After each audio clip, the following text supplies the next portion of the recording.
Good morning, everyone. Today we're going to do these beautiful white roses in a clear vase, in transparent vase, which is really good. All right, we begin by wetting the background. And notice that those sort of X I made there was to create a path for my water to run, so that when I drop the color on there, the color will run in the track of the water and go around the areas that I don't want any paint on. Okay, so this is just water I'm putting on the paper right now, as I said, and creating that path.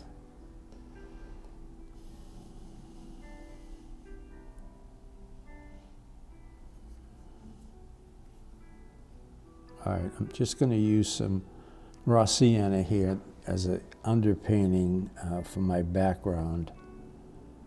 Okay, so mix up plenty and then just drop that raw sienna where you painted that water, and it'll follow that track.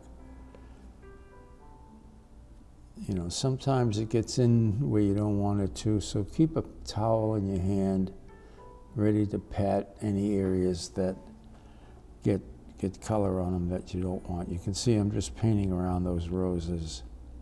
All right, and now I'm using some phthalo blue, a Windsor blue, and dropping it on top of the raw sienna. You know, phthalo and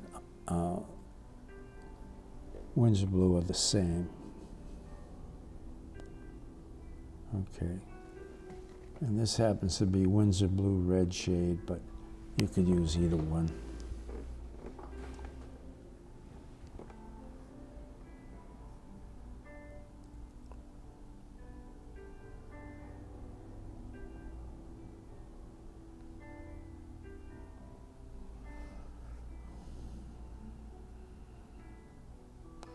All right, and when you get to the vase, let that blue come down. Now you're painting a transparent vase here, so what you want to do is paint the background, whatever is behind it, paint that right through the vase itself. And if you can, try to save the lights. There's specks of light on there, so in this case there's a big spot on the left that's getting the light, and then you can see the ellipse. The ellipse is on the top, is the surface of the water. You don't want to paint that because that's a flat surface and it's catching the light. So you want to paint around that and then leave that. Looks a little crooked because of the tilt of this board, but so you paint right through that, and I use the same colors, same two colors, the raw sienna and the Windsor blue. And then while it's all wet, you take a smaller brush and go into the really small areas of the flowers here where you didn't go in there with the big brush, so you want to go in and fine tune it. And then have a towel in your hand so that you can go in and pat out any areas to make, to get it a little more accurate in your shapes. All right, everything's good so far. All right, I'm mixing up a gray here, a warm gray. So I'm using raw sienna. I put some rose in there, and now I'm putting the blue, cobalt blue in there. And I'm using that to put the gray on the flowers themselves. That's the shaded area of those white flowers. Okay, and we'll do that on all of them. And this is very delicate because these white flowers, they really don't have a color. So they're picking up reflections of the flowers, of the leaves, and just the color and the light. So you want to be very delicate, very simple, and just no hard edges here. The flowers are around. The only hard edges you'll have is on the petals, that end.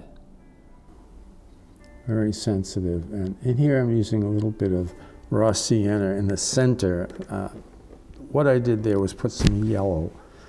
I used some Winsor yellow in the center of this flower because we can actually see inside that. And then I'm using raw sienna for the warmer colors around that. Then I'm just working around trying to get the shape of the flower. And then in the center, when it's dry, I'm going back in with little touches of raw sienna there to identify the core of the flower. Okay, and we'll come back to this. I have to clean up an edge there. There's some more of that blue. You know, in flowers, they're cool and warm, so you have to do both here. And the warm, obviously, is that gray we made with the raw sienna, and then the cool is some Winsor blue I'm using. All right, so there's the Winsor blue, and there's a little bit of raw sienna, and we'll let those merge. All right, we're going to mix the green now. I'm using the Winsor blue and some gold, quinacridone gold here. You can see the very beautiful green. Okay. And just study out the study out the shapes of these leaves.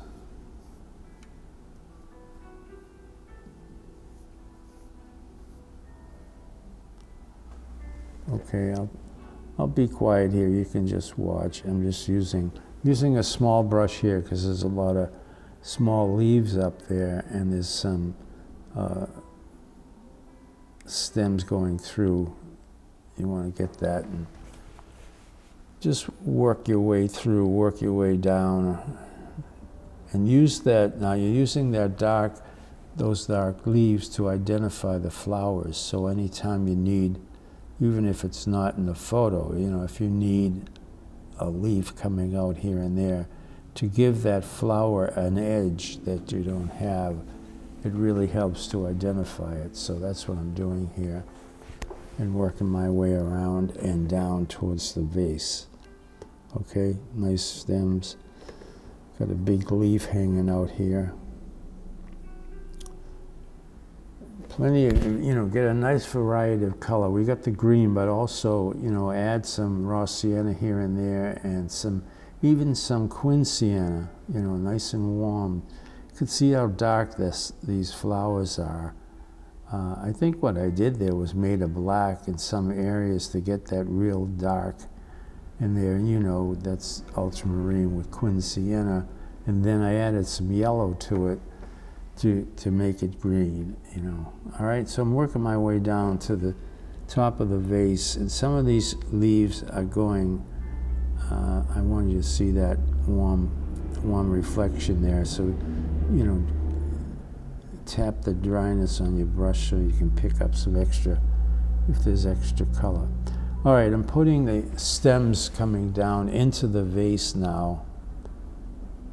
Make sure you make them strong enough. You know, some people just do it too lightly, and it doesn't really work. It doesn't carry the weight of these flowers is substantial, and you have to make sure the vase looks like it can carry it.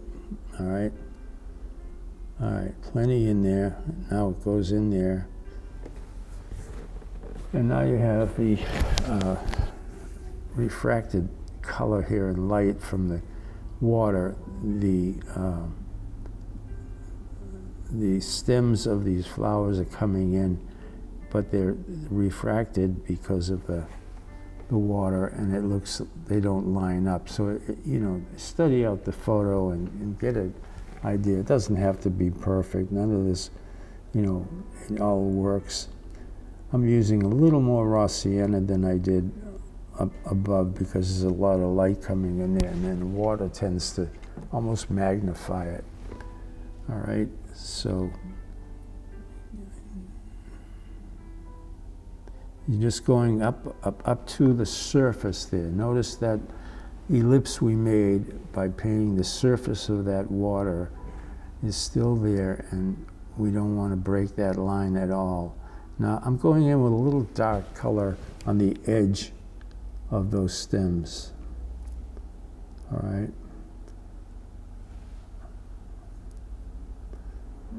All right, that's a critical part to keep that surface light separate, you know, and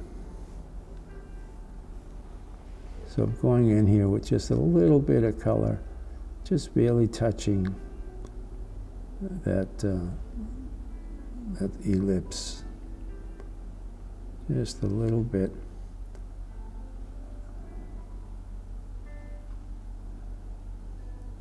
And the base of the vase is very dark. It's again, it's getting that reflected light down in there from the leaves and stems and all that. Okay, all right. So you can see, you know, if you look at that photo, you can see how dark that color is. So this is almost clear water, but there is, you can see there is some color in there. And I'm just going to paint the shape of the vase and go over those stems.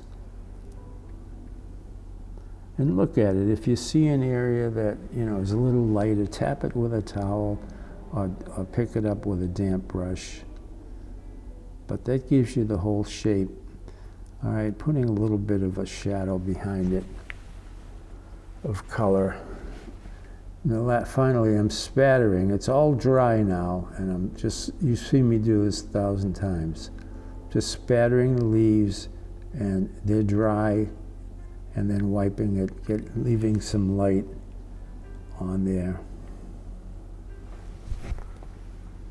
You can see that. And I'm using some gouache. I left that white, which is fine, but now it needs a little more across the stems, which will push that back. All right, I hope you enjoyed that. That process you can use painting any flowers. You know, it really works beautifully.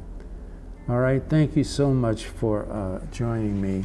I hope you enjoyed that, and I will see you again very soon.